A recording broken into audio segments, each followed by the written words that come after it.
Welcome to MiConvert. In this tutorial, I'll show you how to convert STL files to GLB format, completely free and online. Open your browser and search for STL to GLB MiConvert.com. Click on the first result to go directly to the converter. You're now on the STL to GLB converter page. The interface is clean and easy to use. Let's upload a file.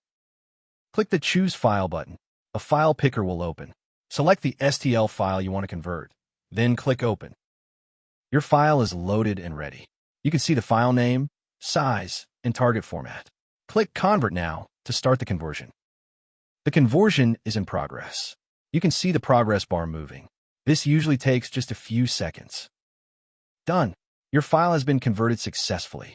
Click Download to save the GLB file to your computer. That's it. Visit MiConvert.com for more free conversion tools. Subscribe for more tutorials. Thanks for watching.